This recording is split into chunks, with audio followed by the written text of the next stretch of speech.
प्रेम से बोलो गौरी पुत्र गणेश भगवान की जय। ओम नमः शिवाय। हर हर महादेव। हिंदू धर्म में प्रदोष व्रत का विशेष महत्व होता है। ये व्रत भगवान शिव की कृपा प्राप्त करने और जीवन में सुख समृद्धि के लिए रखा जाता है। प्रदोष व्रत प्रत्येक मास के शुक्ल पक्ष और कृष्ण पक्ष की त्रयोदशी तिथि को रखा जाता है और जब ये व्रत गुरुवार के दिन पड़ता है तो इसे गुरु प्रदोष कहा जाता है। ये व्रत गुरु ग्रह बृहस्पति और भगवान शिव दोनों की कृपा पाने का उत्तम साधन माना जाता है। इस व्रत को रखने से भगवान शिव की विशेष कृपा होती है। जिन लोगों की कुंडली में गुरु ग्रह अशुभ स्थिति में होता है उनके लिए ये व्रत अत्यंत लाभकारी होता है। इस व्रत को करने से व्यक्ति को विद्या, बुद्धि, सुख, समृद्धि और धन की प्राप्ति होती है। जिन लोगों को विवाह या संतान सुख में बाधा आ रही हो उनके लिए ये व्रत शुभ फलदायी होता है। ये व्रत करने से व्यक्ति के पूर्व जन्म और इस जन्म के पापों का नाश हो जाता है। इस व्रत को करने के लिए व्रत रखने वाले को प्रातः जल्दी उठकर स्नान करना चाहिए और भगवान शिव का ध्यान करना चाहिए। पूरे दिन उपवास रखकर शाम को प्रदोष काल में भगवान शिव की पूजा करनी चाहिए। शिवलिंग पर जल, दूध, बेलपत्र, धतूरा, गंगा जल और चंदन चढ़ाएं। ओम नमः शिवाय मंत्र का जप करें और शिव चालीसा या रुद्राष्टक का पाठ भी करें। शिव कथा और आरती करने के बाद ब्राह्मण को भोजन कराएं और दान करें। अगले दिन सुबह व्रत का पारण करें। तो आप सभी को प्रदोष व्रत की हार्दिक शुभकामनाएं। आज की वीडियो में आप सुनेंगे गुरु प्रदोष व्रत की पौराणिक कथा। कथा के अनुसार एक बार इंद्र और वृत्तासुर ने अपनी अपनी सेना के साथ एक दूसरे से युद्ध किया। देवताओं ने दैत्यों को हरा दिया और उन्हें लड़ाई में पूरी तरह से नष्ट कर दिया। वृत्तासुर ये सब देखकर बहुत क्रोधित हुआ और वे स्वयं युद्ध करने के लिए आ गया। अपनी आसुरी ताकतों के साथ उसने एक विशाल रूप धारण किया जिसकी कोई कल्पना भी नहीं कर सकता था और वे देवताओं को धमकाने लगा। देवताओं को अपने सर्वनाश की आशंका हुई और वे मारे जाने के डर से भगवान बृहस्पति की शरण में चले गए। भगवान बृहस्पति हमेशा सबसे शांत स्वभाव वाले थे। बृहस्पति जी ने देवताओं को धैर्य बंधाया और वृत्तासुर की मूल कहानी बताना शुरू किया, जैसे कि वे कौन है या वे क्या है। बृहस्पति के अनुसार वृत्तासुर एक महान व्यक्ति था। वे एक तपस्वी था और अपने काम के प्रति बेहद निष्ठावान था। वृत्तासुर ने गंधमादन पर्वत पर तपस्या की और अपनी तपस्या से भगवान शिव को प्रसन्न किया। उस समय चित्ररथ नाम का एक राजा था। एक बार चित्ररथ अपने विमान पर बैठे और कैलाश पर्वत की ओर प्रस्थान किया। कैलाश पहुंचने पर उनकी दृष्टि माता पार्वती पर पड़ी, जो उसी आसन पर शिव के बाईं ओर बैठी थी। शिव के साथ उसी आसन पर बैठा देखकर उन्होंने इस बात का मजाक उड़ाया और उसने कहा कि मैंने सुना है कि जैसे मनुष्य मोहमाया के चक्र में फंस जाते हैं, वैसे स्त्रियों पर मोहित होना कोई साधारण बात नहीं। लेकिन उसने ऐसा कभी नहीं किया। अपने जनता से भरे दरबार में राजा किसी भी महिला को अपने बराबर नहीं बिठाते। इन बातों को सुनकर भगवान शिव ने मुस्कुराते हुए कहा कि दुनिया के बारे में उनके विचार अलग और काफी विविध है। शिव ने कहा कि उन्होंने दुनिया को बचाने के लिए जहर पी लिया। माता पार्वती उस पर क्रोधित हो गई। इस तरह माता पार्वती ने चित्ररथ को श्राप दे दिया। इस श्राप के कारण चित्ररथ एक राक्षस के रूप में पृथ्वी पर वापस चला गया। माँ जगदम्बा भवानी के श्राप के कारण चित्ररथ का जन्म एक राक्षस योनि में हुआ। त्वष्टा ऋषि ने तपस्या की और वृत्तासुर का निर्माण किया। वृत्तासुर बचपन से ही भगवान शिव का अनुयायी था और जब तक इंद्र भगवान शिव और पार्वती को प्रसन्न करने के लिए बृहस्पति प्रदोष व्रत का पालन नहीं करता, उसे हराना संभव नहीं होगा। तत्पश्चात देवराज इंद्र ने गुरु प्रदोष व्रत का पालन किया और वे जल्द ही वृत्तासुर को हराने में सक्षम हो गए और स्वर्ग में शांति लौट आई। अतः महादेव और देवी पार्वती का आशीर्वाद प्राप्त करने के लिए प्रत्येक व्यक्ति को गुरुवार के दिन प्रदोष व्रत अवश्य करना चाहिए। सूत जी कहते हैं, त्रयोदशी तिथि में सायंकाल प्रदोष कहा गया है। प्रदोष के समय महादेव जी कैलाश पर्वत के रजत भवन में नृत्य करते हैं और देवता उनके गुणों का स्तवन करते हैं। अथ धर्म, अर्थ, काम और मोक्ष की इच्छा रखने वाले पुरुषों को नियम पूर्वक प्रदोष का व्रत, भगवान शिव की पूजा, होम, कथा और गुणगान करना चाहिए। दरिद्रता के तिमिर से अंधे, भवसागर में डूबे हुए संसार भय से भीरू मनुष्यों के लिए ये प्रदोष व्रत पार लगाने वाली नौका है। भगवान शिव की पूजा करने से मनुष्य दरिद्रता, मृत्यु, दुख और पर्वत के समान भारी ऋण भार को शीघ्र ही दूर करके संपत्तियों से पूजित होता है। विदर्भ देश में सत्यरथ नाम से प्रसिद्ध एक राजा थे, जो सब धर्मों में तत्पर, धीर, सुशील और सत्य प्रतीक थे। धर्म पूर्वक पृथ्वी का पालन करते हुए उनका बहुत सा समय सुख पूर्वक बीत गया। तदंतर शालव देश के राजाओं ने विदर्भ नगर पर आक्रमण करके उसे चारों ओर से घेर लिया। अपनी पूरी को शत्रुओं से घिरी हुई देख विदर्भ राज विशाल सेना साथ लेकर युद्ध के लिए आए। बलोमत शालवदी क्षत्रियों के साथ राजा का अत्यंत भयंकर युद्ध हुआ। शालवों की बहुत बड़ी सेना मारी गई, परंतु अंत में विदर्भ राज भी उनके हाथों से मारे गए। मंत्रियों सहित उस महारथी वीर राजा के मारे जाने पर मरने से बचे हुए सैनिक भाग खड़े हुए। उस समय विदर्भ राज सत्यरथ की एक पतिव्रता स्त्री अत्यंत शोकग्रस्त हो रात के समय राजभवन से निकलकर पश्चिम दिशा की ओर चली गई। वे गर्भवती थी। सवेरा होने पर धीरे धीरे मार्ग से जाती हुई उस साध्वी रानी ने बहुत दूर का रास्ता तय कर लेने के पश्चात एक स्वच्छ तालाब देखा और वे उसके किनारे शोभा पाने वाले एक छायादार वृक्ष के नीचे बैठ गई। भाग्यवश उसी निर्जन स्थान में वृक्ष के ही नीचे पतिव्रता रानी ने उत्तम गुणों से युक्त शुभ मुहूर्त में एक पुत्र को जन्म दिया। तत्पश्चात अत्यंत प्यास से व्याकुल हो वे सुंदर अंगों वाली रानी जलाशय में उतरी। इतने में ही एक बड़े भारी ग्रह ने आकर उसे अपना ग्रास बना लिया। वे बालक पैदा होते ही माता पिता से हीन हो गया और भूख प्यास से पीड़ित हो उस सरोवर के किनारे जोर जोर से रोने लगा। वे नवजात शिशु जब इस प्रकार क्रंदन कर रहा था, उसी समय भाग्यवश वहाँ एक श्रेष्ठ ब्राह्मण आ पहुंची। वे भी अपने 1 वर्ष के बालक को गोद में लिए हुए आई थी। ब्राह्मणी निर्धन और विधवा थी। घर घर भीख मांगकर जीवन निर्वाह करती थी। उसका नाम उमा था। उसी सती साध्वी ब्राह्मणी ने उस राजकुमार को देखा। उसे अनाथ की भांति क्रंदन करते देखकर उसने मन ही मन विचार किया, अहो ये तो बड़े आश्चर्य की बात है। दिखाई देती है कि ये नवजात शिशु जिसकी नाल भी अभी तक नहीं कटी पड़ा हुआ है।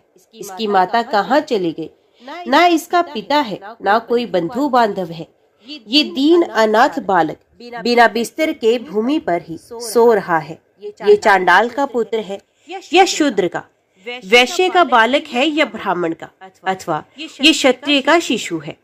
इसका निश्चय कैसे किया जाए? मैं इस शिशु को उठाकर अपने सगे पुत्र की तरह अवश्य पालन कर सकती हूँ, परंतु ये किस कुल का है ये ना जानने के कारण इसे छूने का साहस नहीं होता। ये पतिव्रता ब्राह्मणी जब इस प्रकार कह रही थी, उसी समय कोई सन्यासी महात्मा वहाँ आ गए। वे उसे जान पड़ते थे, मानो साक्षात शंकर हो। उन श्रेष्ठ भिक्षु ने उस स्त्री से कहा, ब्राह्मणी खेद ना करो, हृदय की संशय वृत्ति दूर कर इस बालक की रक्षा करो।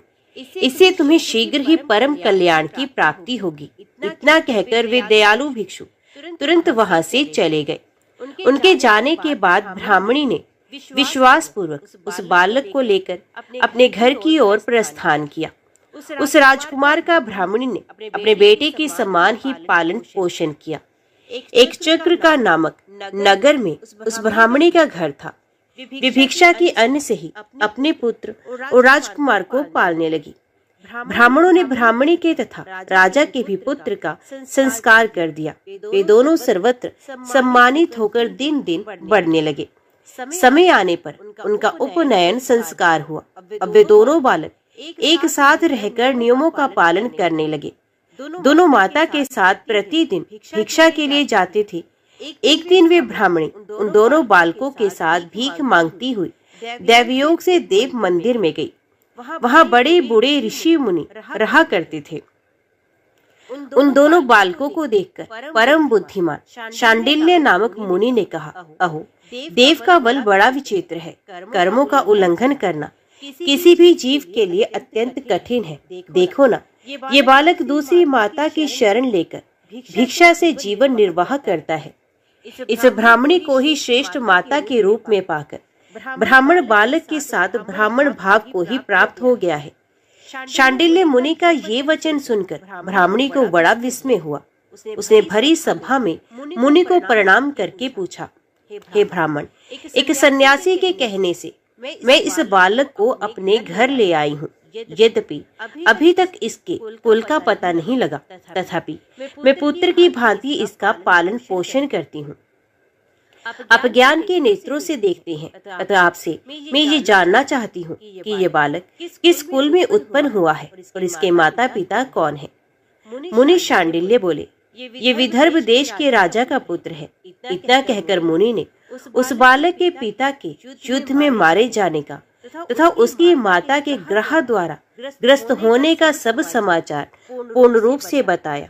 ये सुनकर ब्राह्मणी को और भी आश्चर्य हुआ। अतः उसने फिर प्रश्न किया, महामुनि, वे राजा संपूर्ण भोगों को छोड़कर युद्ध में क्यों मरे और इस बालक को दरिद्रता कैसे प्राप्त हुई?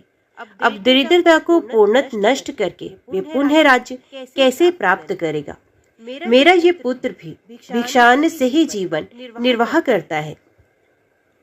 अतः इसकी दरिद्रता के निवारण का भी क्या उपाय है, ये बताने की कृपा करें। शांडिल्य ने कहा, इस राजकुमार के पिता विदर्भ राज्य पूर्व जन्म में पांड्य देश के श्रेष्ठ राजा थे। वे सब धर्मों के ज्ञाता थे और संपूर्ण पृथ्वी का धर्म पूर्वक पालन करते थे। एक दिन प्रदोष काल में राजा भगवान शंकर का पूजन कर रहे थे और बड़ भक्ति से त्रिलोकीनाथ महादेव जी की आराधना में संलग्न थे। उसी समय नगर में सब और बड़ा भारी कोलाहल मचा। उस उत्कट शब्द को सुनकर राजा ने बीच में ही भगवान शंकर की पूजा को छोड़ दिया और नगर में शोक फैलाने की आशंका से राजभवन से बाहर निकल आए। इसी समय राजा का महाबली मंत्री शत्रु को पकड़कर उनके समीप ले आया। वे शत्रु पांडेराज का ही सामंत था। उसे देखकर राजा ने क्रोध पूर्वक उसका मस्तक कटवा दिया। शिव पूजा छोड़कर नियम को समाप्त किए बिना ही राजा ने रात में भोजन ही कर लिया। इसी प्रकार राजकुमार भी प्रदोष काल में शिव जी की पूजा किए बिना ही भोजन करके सो गया। वही राजा दूसरे जन्म में विदर्भ राज हुआ। शिव जी की पूजा में विघ्न होने के कारण शत्रु ने उसको सुख भोग के बीच में ही मार डाला। पूर्व जन्म में जो उसका पुत्र था वही इस जन्म में भी हुआ। शिव जी की पूजा का उल्लंघन करने के कारण ये दरिद्रता को प्राप्त हुआ। इसकी माता ने पूर्व जन्म में छल से अपनी सौत को मार डाला था। उस महान पाप के कारण ही वे इस जन्म में ग्रह के द्वारा मारी गई। मैं सत्य कहता हूँ, परलोक में हित की बात कहता हूँ, शास्त्रों का सार एवं उपनिषदों का हृदय कहता हूँ। इस भयंकर आसार संसार को प्राप्त हुए जीव के लिए ईश्वर के चरणारविंदों की सेवा ही सार वस्तु है। जो प्रदोष काल में अनन्य चित्त होकर परमेश्वर के चरणारविंदों की पूजा करते हैं, वे इसी संसार में सदा बढ़ने वाले धन धान्य स्त्री पुत्र सौभाग्य और संपत्ति के द्वारा सबसे बढ़कर होते हैं। ब्राह्मणी, ये तुम्हारा पुत्र पूर्व जन्म में उत्तम ब्राह्मण था। इसने सारी उम्र केवल दान लेने में बिताई, यज्ञ आदि सत्कर्म नहीं किए, इसलिए ये दरिद्रता को प्राप्त हुआ। उस दोष का निवारण करने के लिए अब ये भगवान शंकर की शरण में जाए। सूत जी कहते हैं, मुनि के इस प्रकार कहने पर साध्वी ब्राह्मणी ने उन्हें प्रणाम करके शिव पूजन की विधि का क्रम पूछा। शांडिल्य बोले, दोनों पक्षों की त्रयोदशी को मनुष्य जब निराहार रहे तब सूर्यास्त से 3 घड़ी पहले स्नान करे, फिर श्वेत वस्त्र धारण करके धीर पुरुष संध्या और जप आदि नित्य कर्म की विधि पूरी करके मौन हो शास्त्र विधि का पालन करते हुए भगवान शिव की पूजा प्रारंभ करे। भगवत विग्रह के आगे की भूमि को नए निकाले हुए शुद्ध जल से भली भांति लीप पोत कर सुंदर मंडल बनाए। धोत वस्त्र आदि के द्वारा उस मंडल को सब ओर से घेर दे। ऊपर से चंदोवा आदि लगाकर फल फूल और नवीन अंकुरों से उसे सजा दे। मंडल के मध्य की भूमि में 5 रंगों से युक्त विचित्र कमल अंकित करके उसी पर सुस्थिर एवं उत्तम आसन बिछाकर बैठ जाए और हृदय में भक्ति भाव से युक्त हो पूजा की सब सामग्री एकत्रित करे। फिर पवित्र भाव से शास्त्रोक्त मंत्रों द्वारा देवपीठ को आमंत्रित करे। तत्पश्चात क्रमश आत्म शुद्धि और भूत शुद्धि आदि करके 3 प्राणायाम करे। उसके बाद बिंदु युक्त बीज अक्षरों के द्वारा विधि पूर्वक मात्र कन्यास करे। तदंतर परा देवता का ध्यान करके मात्र कन्यास की विधि पूरी करे। फिर परम शिव का ध्यान करके पीठ के वाम भाग में गुरु को प्रणाम करे। दक्षिण भाग में गणेश जी को मस्तक झुकाए। दोनों अंशों कंधों और उरुओं जांघों में धर्म आदि धर्म ज्ञान वैराग्य तथा ऐश्वर्य का निवास करे। नाभि तथा पार्श्व भागों में अधर्म अधर्म अज्ञान अवैराग्य और अनैश्वर्य आदि का न्यास करे। तत्पश्चात हृदय में अनंत आदि का न्यास करके देव पीठ पर मंत्र का न्यास करे। आधार शक्ति से लेकर ज्ञानात्मक का क्रमश न्यास करके हृदय में एक कमल की भली भांति भावना करे। वे कमल 9 शक्ति से युक्त एवं परम सुंदर हो। उसी कमल की कर्णिका में कोटि कोटि चंद्रमाओं के समान प्रकाशमान उमापति भगवान शिव का ध्यान करे। भगवान के 3 नेत्र हैं। मस्तक पर चंद्रमा का मुकुट शोभा पाता है। जटाजूट कुछ कुछ पीला हो गया है। उस पर रतन जटित किरीट सुशोभित है। उनके कंठ में नील चिन्ह है और अंग अंग से उदारता सूचित होती है। सर्पों के हार से उनकी शोभा हो रही है। उनके एक हाथ में वरद और दूसरे में अभय की मुद्रा है। वे फरसा धारण करते हैं। उन्होंने नागों का कंकण, केयूर, अंगद तथा मुद्रिका धारण कर रखी है। वे व्याघ्र चरम पहने हुए रतन में सिंहासन पर विराजमान है। उनके वाम भाग में गिरिराज नंदिनी उमा देवी का चिंतन करें। इस प्रकार महादेव जी तथा गिरिजा देवी का ध्यान करके क्रमश गंध आदि से उनकी मानसिक पूजा करें। 5 वैदिक मंत्रों से गंध आदि द्वारा पूर्वोक्त 5 स्थानों में अथवा हृदय में पूजा करें। फिर मूल मंत्र से 3 बार हृदय में ही पुष्पांजलि दें। उसके बाद सिंहासन पर महादेव जी का पुण्य पूजन आरंभ करें। पूजा के आरंभ में एकाग्रचित होकर संकल्प पढ़ें। तदंतर हाथ जोड़कर मन ही मन भगवान शिव का ध्यान एवं आवाहन करें। हे भगवान शंकर, आप ऋण पातक दुर्भाग्य और दरिद्रता आदि की निवृत्ति के लिए तथा संपूर्ण पापों का नाश करने के लिए मुझ पर प्रसन्न हो। मैं दुख और शोक की आग में जल रहा हूँ। संसार भय से पीड़ित हूँ। अनेक प्रकार के रोगों से व्याकुल और दीन हूँ। विश्वाहन, मेरी रक्षा कीजिए। देव देवेश्वर, सर्वो सबको निर्भय कर देने वाले महादेव जी, आप यहाँ पधारिए और मेरी की हुई इस पूजा को पार्वती जी के साथ ग्रहण कीजिए। इस प्रकार संकल्प और आवाहन करके पूजा आरंभ करनी चाहिए। तत्पश्चात मनुष्य एकाग्रचित हो रुद्र सूक्त का पाठ करते हुए वहां स्थापित किए हुए शंख के जल से और पंचामृत से महादेव जी का अभिषेक करके भांति भांति के मंत्रों से आसन आदि उपचारों को समर्पित करे। भावना द्वारा दिव्य वस्त्रों से विभूषित स्वर्ण सिंहासन की कल्पना करे और उसी पर भगवान को विराजमान करके अष्टगुण युक्त अर्घ्य और पादम निवेदन करे। फिर शुद्ध जल से आचमन कराकर मधु पर्क दे। उसके बाद पुण्य आचमन के लिए जल देकर मंत्र उच्चारण पूर्वक स्नान कराए। फिर यज्ञोपवीत वस्त्र और आभूषण अर्पण करे। परम पवित्र अष्टांग युक्त चंदन चढ़ाए। बिल, मदार, लाल कमल, धतूर, कनेर, सरई का फूल, चमेली, कुशा, अपामार्ग तुलसी, जूही, चंपा, भटकटैया और करवीर के फूलों से जितने भी मिल जाए, उन सबको शिव उपासक भगवान शिव पर चढ़ाए। इनके अतिरिक्त भी नाना प्रकार के सुगंधित पुष्प निवेदन करे। तत्पश्चात लाल चंदन से उत्पन्न धूप और निर्मल दीप समर्पित करे। उसके बाद हाथ धोकर घी, नमकीन और साग, मिठाई, पुआ, शक्कर तथा गुड़ के बने हुए पदार्थ एवं खीर का नैवेद्य भोग लगाए। मधु, दही और जल भी अर्पण करे। उस खीर का ही मंत्र द्वारा प्रज्वलित की हुई अग्नि में हवन करे। ये हो शास्त्रोक्त विधि से आचार्य के कथना अनुसार संपन्न करना चाहिए। भगवान शंकर को नैवेद्य देकर मुख शुद्धि के लिए उत्तम तांबूल अर्पण करे। धूप आरती, सुंदर शस्त्र, उत्तम दर्पण को वैदिक तांत्रिक मंत्रों द्वारा विधि पूर्वक समर्पित करे। यदि ये सब करने की अपने में शक्ति ना हो, अधिक धन का अभाव हो, तो अपने पास जितना धन हो उसी के अनुसार भगवान की पूजा करे।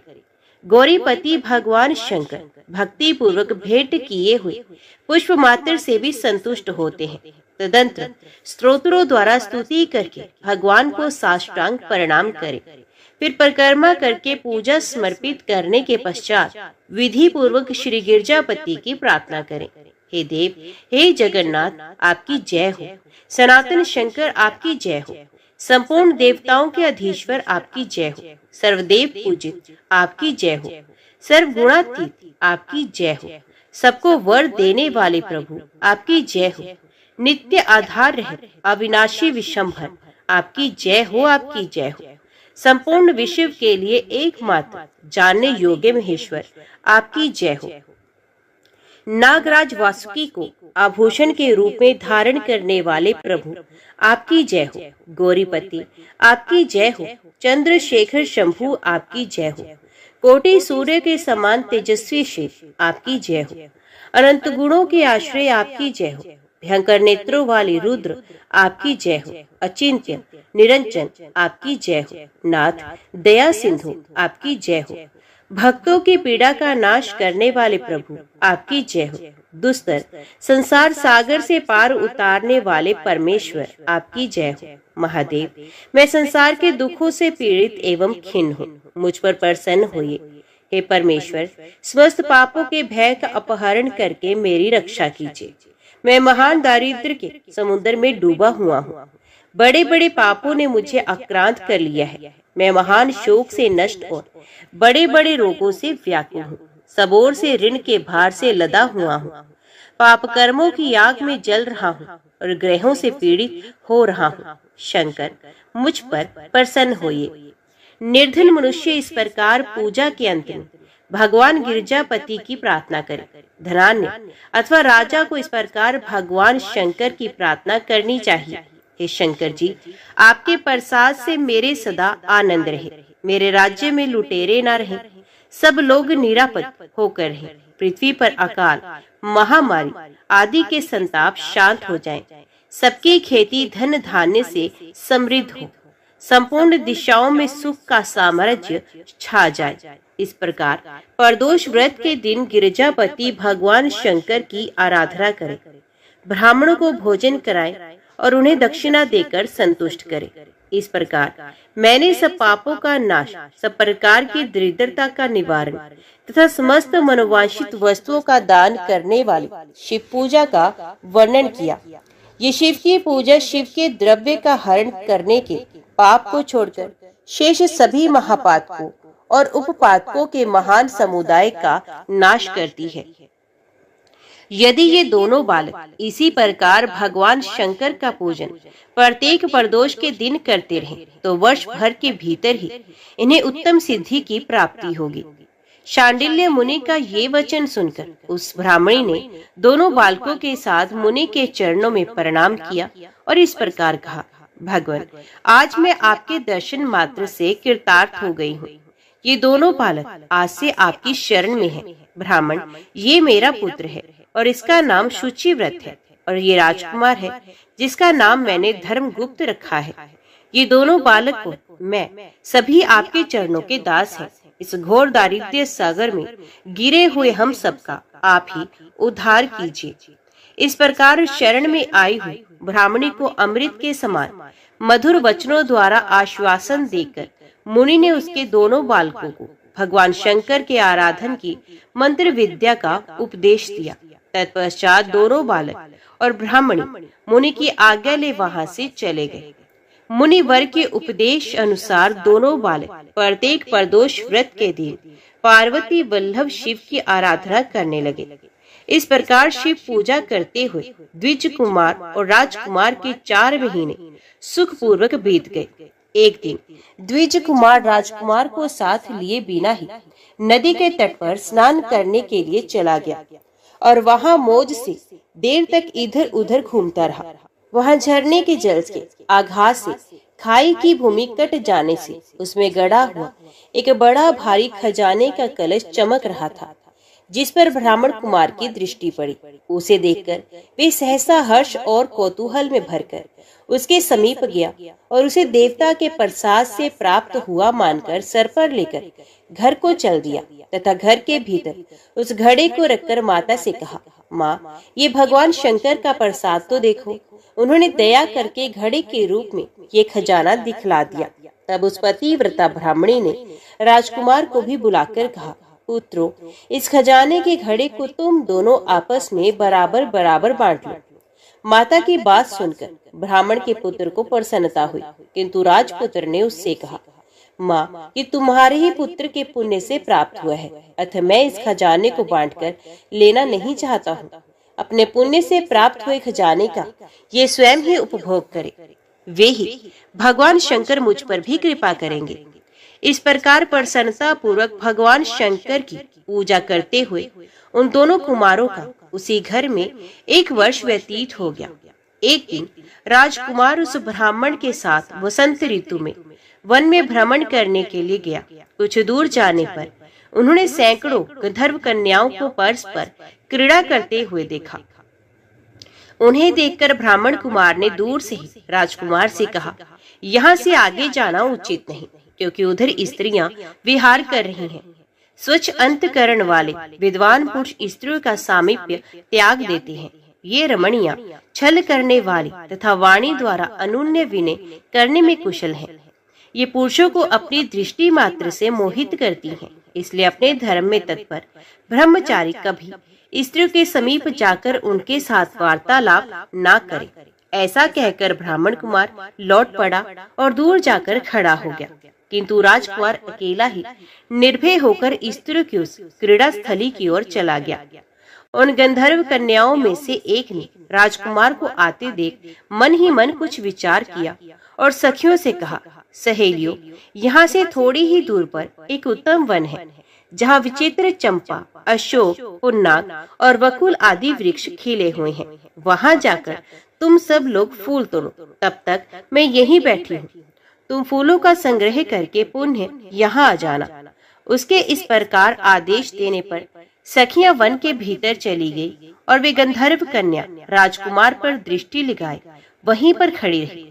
उसे देखकर राजकुमार कामदेव के बाणों से पीड़ित हो गया। गंधर्व कन्या ने अपने पास आए हुए राजकुमार को बैठने के लिए कोमल पल्लवों का आसन दिया और पूछा, कमल नयन, तुम कौन हो?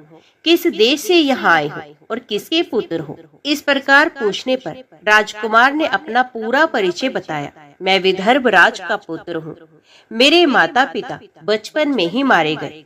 शत्रु ने मेरे राज्य पर अधिकार जमा लिया और मैं दूसरे के राज्य में गुजारा करता हूँ।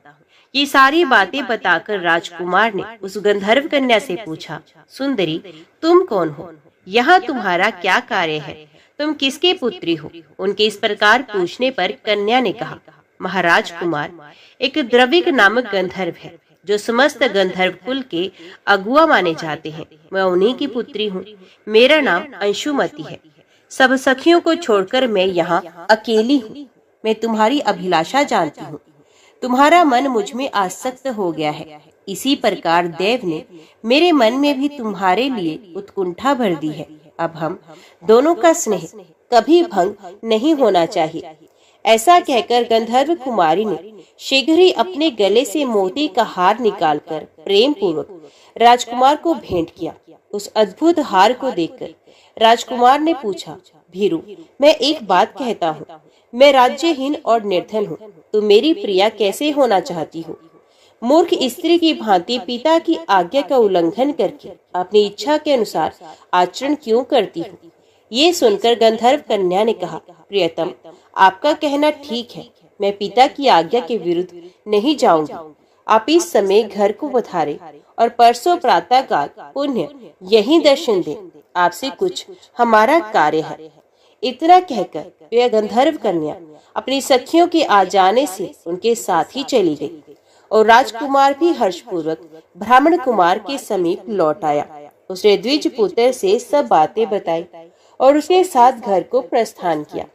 वहाँ पतिव्रता ब्राह्मणी को भी ये शुभ समाचार सुनाकर राजकुमार ने प्रसन्न किया तथा पूर्व निश्चित समय आने पर वे पुण्य द्विज पुत्र के साथ वन में गया। नियत स्थान पर पहुंचकर राजकुमार ने देखा गंधर्व राज और उनकी कन्या दोनों उपस्थित हैं। गंधर्व राज ने वहां आए हुए दोनों कुमारों का अभिनंदन किया और सुंदर आसन पर बिठाकर राजपुत्र से कहा, विदर्भ राजकुमार, मैं कल कैलाश पर्वत पर गया था। वहां मैंने पार्वती जी के साथ महादेव जी के दर्शन किए। देवेश्वर भगवान शिव करुणा रूपी अमृत के सागर हैं। उन्होंने मुझे बुलाकर सब देवताओं के समेत इस प्रकार कहा, पृथ्वी तल पर धर्मगुप्त नाम से प्रसिद्ध एक राजकुमार है जो इस समय अकिंचन है। उसका राज्य छिन गया है। शत्रु ने उसके देश को अपने अधिकार में कर लिया है। अब वे बालक अपने गुरु की आज्ञा से सदा मेरी आराधना में संलग्न रहता है। उसी के प्रभाव से आज उसके समस्त पितृ मेरे स्वरूप को प्राप्त हो गए हैं। गंधर्व श्रेष्ठ, तुम भी उस राजकुमार की सहायता करो। अब वे शत्रु को मारकर अपने राज्य सिंहासन पर आसीन हो जाएगा। महादेव जी की इस प्रकार आज्ञा देने पर मैं अपने घर को आया। यहाँ इस मेरी कन्या ने तुम्हारे लिए बहुत प्रार्थना की। ये सब परम दयालु भगवान शिव की प्रेरणा से ही हो रहा है, ऐसा समझकर मैं इस कन्या को साथ लेकर आया हूँ। अतः अपनी पुत्री अंशुमति को मैं तुम्हें पत्नी रूप में देता हूँ और भगवान शिव जी की आज्ञा से शत्रु को मारकर तुम्हें तुम्हारे राज्य पर बिठाऊंगा। अपने उस नगर में तुम अपनी इस धर्मपत्नी के साथ 10,000 वर्षों तक मनोवांछित सुख भोगकर अंत में भगवान शिव के लोक में जाओगे और वहां भी मेरी ये कन्या तुम्हारी ही सेवा में प्रस्तुत रहेगी। इस प्रकार कहकर गंधर्व राज ने उसी वन में राजकुमार के साथ अपनी पुत्री का विवाह कर दिया और दहेज में परम उज्जवल रत्न भार भेंट किए। चंद्रमा के समान चमकीली चूड़ामणि तथा दमकते हुए मोतियों के मनोहर हार दिए। दिव्य आभूषण, वस्त्र, स्वर्ण के बने हुए बहुत से सामान, 10,000 हाथी, 1,00,000 नीले घोड़े और हजारों सोने के बड़े बड़े रथ प्रदान किए। अंत में एक दिव्य रथ, इंद्र के धनुष के समान विशाल धनुष, सहस्रों अस्त्र शस्त्र, अक्षय बाणों से भरे हुए 2 तरकस, अभेद्य स्वर्णमय कवच तथा शत्रु का संहार करने वाली शक्ति समर्पित की।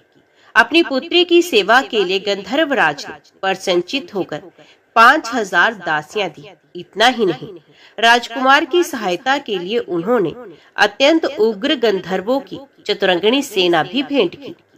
इस प्रकार परम उत्तम संपत्ति को पाकर राजकुमार अपनी मनोवांछित पत्नी के साथ बहुत प्रसन्न हुए।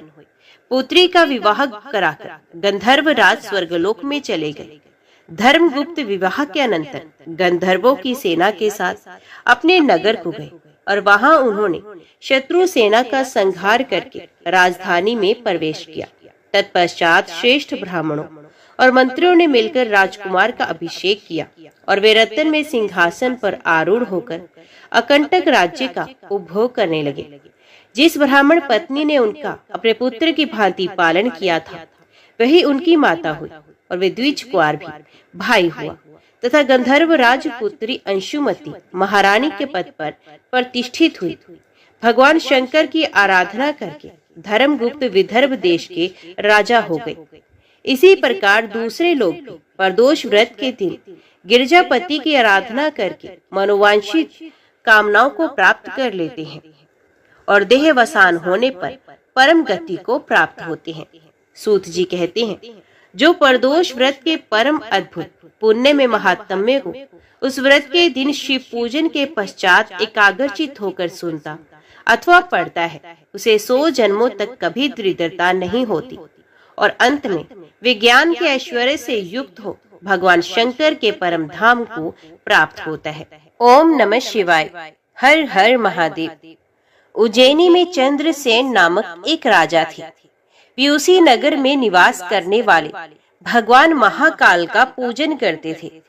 शिव के पार्षदों में अग्रगण्य तथा अमंगलों को जीतने वाले विश्व वंदित मणिभद्र जी राजा चंद्रसेन के सखा हो गए थे।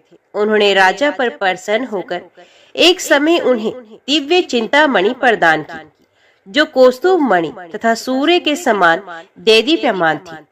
वे देखने, सुनने अथवा ध्यान करने पर भी मनुष्य को मनोवांछित वस्तु प्रदान करती थी। राजा उस चिंतामणि को कंठ में धारण करके जब सिंहासन पर बैठते थे, तब देवताओं में सूर्य नारायण की भांति उनकी शोभा होती थी। राजा चंद्रसेन के विषय में ये सब बात सुनकर समस्त राजाओं के मन में उस मणि के प्रति लोभ की मात्रा बढ़ गई और वे क्षुब्ध रहने लगे। एक बार उन सब ने बहुत सी सेना साथ लेकर क्रोधपूर्वक पृथ्वी को कंपित करते हुए आक्रमण किया और उज्जैनी के चारों द्वारों को घेर लिया। अपनी पुरी को घिरी हुई देख राजा चंद्रसेन भगवान महाकाल की शरण में गए और मन को संदेह रहित करके दृढ़ निश्चय के साथ उपवास पूर्वक दिन रात अनन्य भाव से भगवान गौरीपति की आराधना करने लगे। उन्हीं दिनों उस नगर में कोई ग्वालन रहती थी, जिसके एकमात्र पुत्र था। वे विधवा थी और उज्जैनी में बहुत दिनों से रहती थी। वे अपने 5 वर्ष के बालक को लिए हुए महाकाल के मंदिर में गई और राजा चंद्रसेन द्वारा की हुई गिरजापति की महापूजा का दर्शन किया। शिव पूजन का ये आश्चर्यमय उत्सव देखकर उसने भगवान को प्रणाम किया और पुनः अपने निवास स्थान को लौट गई। ग्वालिन ने उस बालक ने भी वे सारी पूजा देखी थी। घर आने पर उसने कौतूहलवश शिवजी की पूजा आरंभ की, जो संसार से वैराग्य प्रदान करने वाली है। एक सुंदर पत्थर लाकर उसे घर से थोड़ी ही दूर पर एकांत स्थान में रख दिया और उसी को शिवलिंग माना। फिर अपने हाथ से मिलने लायक जो कोई भी फूल दिखाई देता, उन सबका संग्रह करके उस बालक ने जल से शिवलिंग को स्नान कराया और भक्ति पूर्वक पूजन किया। तत्पश्चात कृत्रिम अलंकार, चंदन, धूप, दीप और अक्षत आदि उपचारों से अर्चना करके मन कल्पित दिव्य वस्तुओं से भगवान को नैवेद्य निवेदन किया। सुंदर सुंदर पत्रों और फूलों से बार बार पूजा करके भांति भांति से नृत्य किया और बारंबार भगवान के चरणों में शीश झुकाया। इस बार अनन्य चित्त होकर शिव की आराधना में लगे हुए अपने पुत्र को ग्वालिन ने बड़े प्यार से भोजन के लिए बुलाया। उसका मन तो पूजा में लगा हुआ था। माता के बहुत बुलाने पर भी उसे भोजन करने की इच्छा नहीं हुई। तब उसकी माँ स्वयं उसके पास गई और उसे शिव के आगे आंखें बंद करके ध्यान लगाए बैठे देख हाथ पकड़कर खींचने लगी। इतने पर भी जब वे ना उठा, तब उसने क्रोध में आकर उसे खूब पीटा। खींचने और मारने पीटने पर भी जब उसका पुत्र नहीं आया, तब उसने वे शिवलिंग उठाकर दूर फेंक दिया और उस पर चढ़ाई हुई सारी पूजा सामग्री को नष्ट कर दिया। ये देखकर बालक हाय हाय करके रो उठा। रोष में भरी हुई ग्वालिन अपने बेटे को डांट डपट कर पुण्य घर में चली गई। भगवान शिव की पूजा को माता के द्वारा नष्ट हुई देखकर वे बालक देव देव महादेव की पुकार करते हुए सहसा मूर्छित होकर गिर पड़ा। उसके नेत्रों से आंसू की धारा प्रवाहित हो रही थी। 2 घड़ी बाद जब उसे चेत आया, तब उसने आंखें खोली और देखा उसका वही निवास स्थान परम सुंदर शिवालय हो गया है। मणियों के खंभे उसकी शोभा बढ़ा रहे हैं। उसके द्वार, किवाड़ तथा सदर फाटक सब स्वर्णमय हो गए हैं। वहां की भूमि बहुमूल्य नीलमणि तथा हीरों की वेदिकाओं से सुशोभित थी। ये सब देखकर वे सहसा उठा और हर्ष से परमानंद के समुद्र में निमग्न सा हो गया। उसने समझ लिया कि ये सब शिवजी की पूजा का महात्म्य है। उसकी प्रभाव से ये दिव्य विभूति प्रकट हुई है। तत्पश्चात उस बालक ने अपनी माता के अपराध की शांति के लिए पृथ्वी पर मस्तक रखकर साष्टांग प्रणाम किया और इस प्रकार कहा, देव उमापति, मेरी माता का अपराध क्षमा कीजिए। वे मूढ़ हैं, आपके प्रभाव को नहीं जानती। शंकर, आप उस पर प्रसन्न होइए। यदि मुझ में आपकी भक्ति से उत्पन्न हुआ कुछ भी पुण्य है तो उससे मेरी माता आपकी दया प्राप्त करे।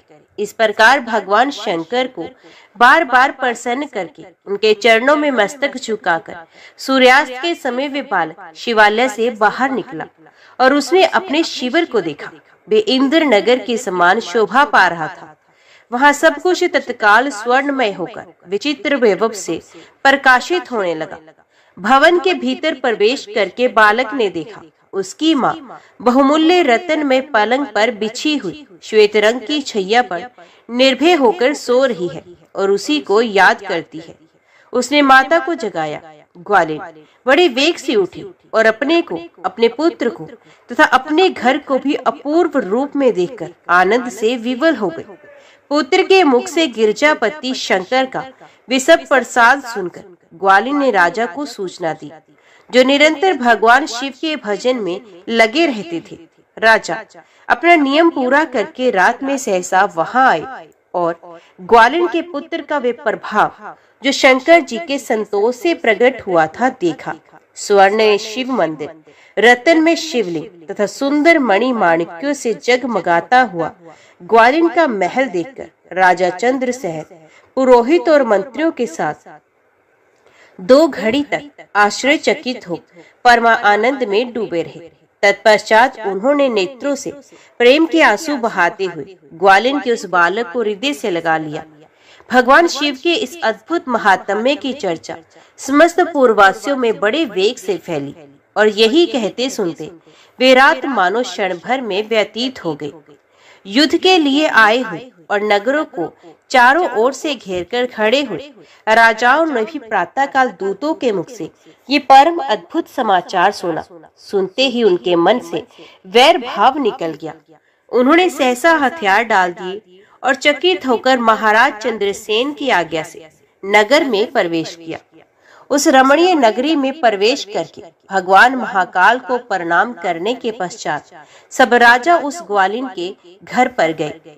वहां राजा चंद्रसेन ने आगे बढ़कर उनका स्वागत किया। वे बहुमूल्य आसनों पर बैठे और प्रीतिपूर्वक विस्मित एवं आनंदित हुए। गोप बालक पर कृपा करने के लिए स्वतः प्रकट हुए शिवालय और शिवलिंग का दर्शन करके सब राजाओं ने भगवान शिव को अपनी उत्तम बुद्धि समर्पित की, उनमें भक्ति पूर्वक मन लगाया। इसी समय सब देवताओं से पूजित परम तेजस्वी वानर राज हनुमान जी वहां प्रकट हुए। उनके आते ही सब राजाओं ने बड़े वेग से उठकर भक्ति भाव से विनीत हो उन्हें नमस्कार किया। तब हनुमान जी ने कहा, राजाओं, भगवान शिव की पूजा के सिवा देहधारियों के लिए दूसरी कोई गति नहीं है। ये बड़े सौभाग्य की बात है कि इस गोप बालक ने शनिवार को प्रदोष व्रत के दिन बिना मंत्र के भी शिव का पूजन करके उन्हें पा लिया। शनिवार को प्रदोष व्रत समस्त देहधारियों के लिए दुर्लभ है। कृष्ण पक्ष आने पर तो वे और भी दुर्लभ है। गोपवंश की कीर्ति बढ़ाने वाला ये बालक संसार में सबसे अधिक पुण्य आत्मा है। इसके वंश परंपरा में 8वीं पीढ़ी में महायशस्वी नंद उत्पन्न होंगे, जिनके यहाँ साक्षात भगवान नारायण उनके पुत्र रूप से प्रकट हो श्री कृष्ण के नाम से प्रसिद्ध होंगे।